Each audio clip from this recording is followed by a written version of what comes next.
Notification আসবে। ও তোমরা অনেকে ভিডিও দেখছো কিন্তু লাইক আর সাবস্ক্রাইব করছো না। তোমরা লাইক এন্ড সাবস্ক্রাইব করে আমার বাবার চ্যানেলটাকে একটু এগিয়ে নিয়ে যেতে সাহায্য করো।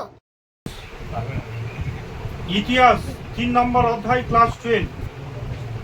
তো 3 নম্বর অধ্যায় থেকে যে এসেগুলো খুব ইম্পর্টেন্ট।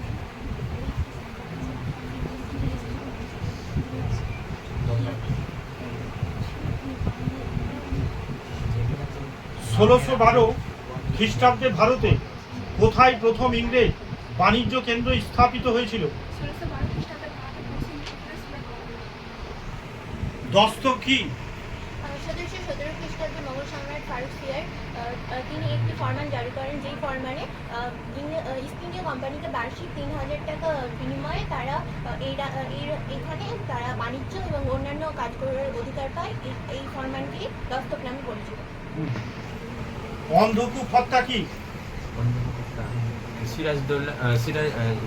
ভারতীয় সেই স্বাধীন নবাব সিরাজদৌল্লা কলকাতা আন্দোলনের তার কর্তৃত্বে কলকাতা আন্দোলন হওয়ার পরে সেখান থেকে বন্দী হয় 146 জন ইংরেজ সৈন্যকে বন্দী করে একটি 18 ফুট চওড়া এবং 14 ফুট 10 ইঞ্চি লম্বা একটি ঘরের মধ্যে বন্দি করে রাখে, যার মধ্যে 123 জন ইংরেজ সৈনিক দম বন্ধ হয়ে মারা যায়। এটি সাধারণত অন্ধকূপ হত্যা নামে পরিচিত। এটা হলওয়ে নামক একজন পত্রাকার, এই শব্দটা বলতে হবে। হ্যাঁ, রাজার বিরুদ্ধে এটা সত্য না মিথ্যা এই অভিযোগ এনেছিল হলওয়ে। তো হলওয়ে কথাটা বলতে হবে। কবে কাদের মধ্যে আলীনগরের সন্ধি হয়েছিল? 1757 খ্রিস্টাব্দে 9 ফেব্রুয়ারি বাংলাদেশের স্বাধীন নবাব সিরাজদৌল্লা এবং ব্রিটিশ ইস্ট ইন্ডিয়া কোম্পানির মধ্যে আলীগড়ের সন্ধি স্বাক্ষরিত হয়েছিল। পলাশী লুণ্ঠন বলতে কি বোঝো?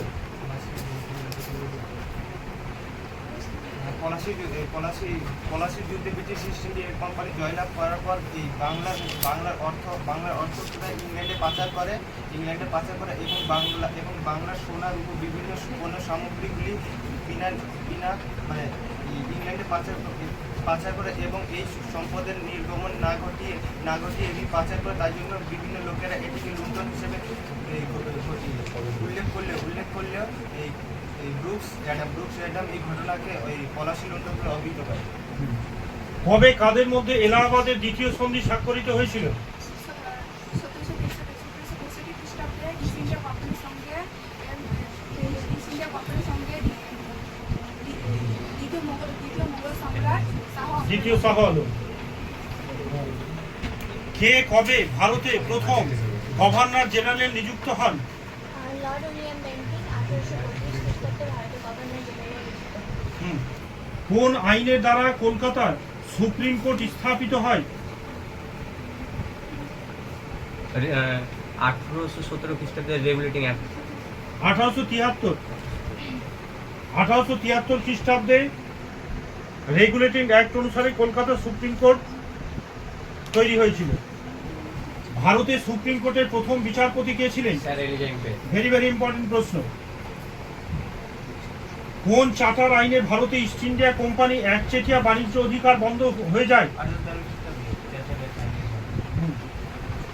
সর্বশেষ চার্টার আইন প্রবর্তিত হয়েছিল কত সালে? 1853 উপনিবেশিক ভারতের নিরিখে আইনের শাসন বলতে কি বোঝো? উপনিবেশ ভারতের নিরিখে আইনের শাসন সর্বপ্রথম ইংরেজরা প্রবর্তিত করে। এর অর্থ হলো ইংরেজদের শাসন আইন অনুযায়ী ভারতের শাসন প্রশাসন ব্যবস্থা চালানো হয়। কর্নওয়ালিস কোড কি?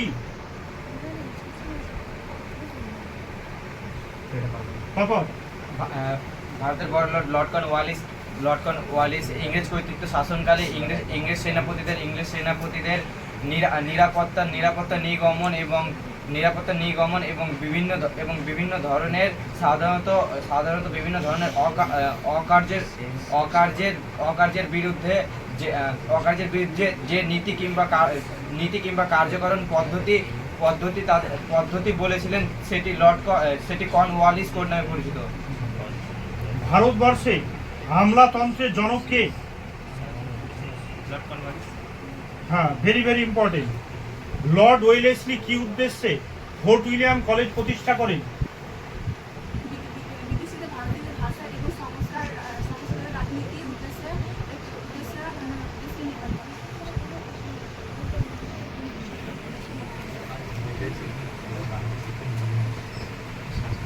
কোন ভূমি রাজস্ব ব্যবস্থা জমিদারদের জমির উপর মালিকাত্বের শর্ত দিয়েছিল? চিরস্থায়ী বন্দোবস্ত। কে কবে চিরস্থায়ী বন্দোবস্ত চালু করেন? Lord Cornwallis. হ্যাঁ। কত সালে? 1793 22শে মার্চ। বাংলা, বিহার আর উড়িষ্যা।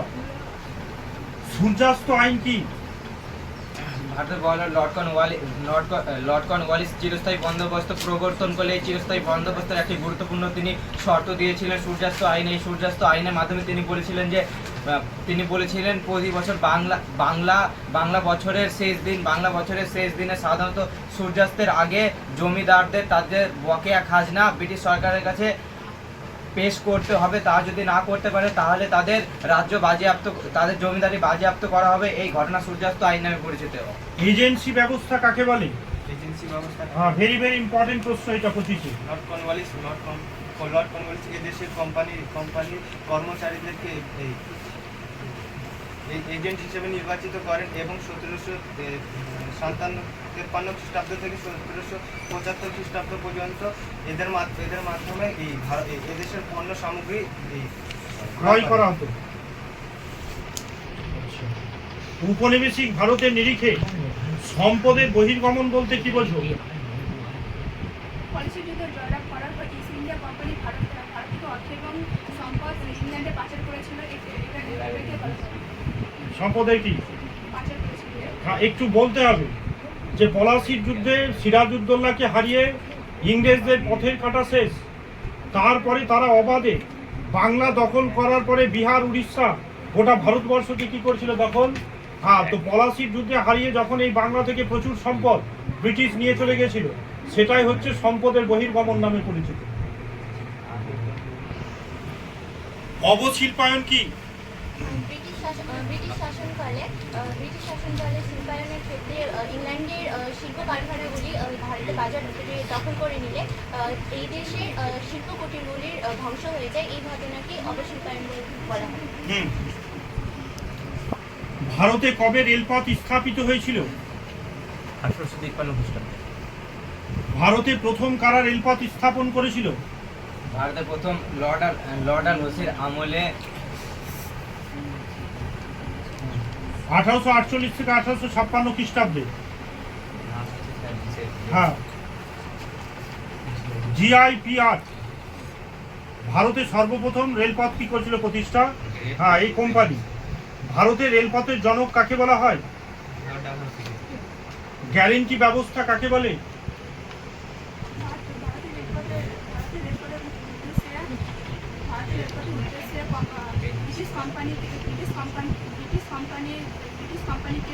ব্রিটিশ সরকার বলেছিল যে বিনামূল্যে জমিদার এবং সুদ প্রথা চালাবে। এটাকে বলা হয় গ্যারেন্টি।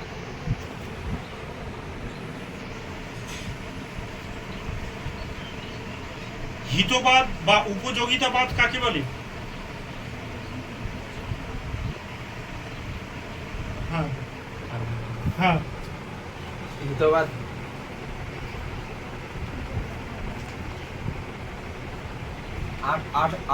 আঠারোশো শতাব্দী নাগাদ সাধারণত আদর্শবাদী মত অনুসারে মানুষের দুঃখ নিবারণের জন্য কিংবা দুঃখ মোচনের জন্য এবং সুখের জন্য জেরেমি সাধারণত এই হিত উপবাদ পরিচালনা করেছিলেন। এই হিত উপবাদ পরে জন হে এবং তার পরবর্তীকালে তার পুত্র এই হিত উপবাদ প্রসারিত করেছিল এবং এই হিত উপবাদে বলা হয়েছিল যে সাধারণত মানুষ যে কার্য করবে সেই কার্যের নেগেটিভ কার্য যেন প্রভাব তার উপর না পড়ে। দেয়ানি কথার অর্থ কি? দেয়ানি রাজস্ব আদায় করা। কোন যুদ্ধে টিপু সুলতান পরাজিত এবং নিহত হন? মহীশূর। কবে কাদের মধ্যে বেসিনের চুক্তি স্বাক্ষরিত হয়েছিল? 1802 খ্রিস্টাব্দে দ্বিতীয় বাজিরাও শাহের সাথে ইংরেজদের দেশে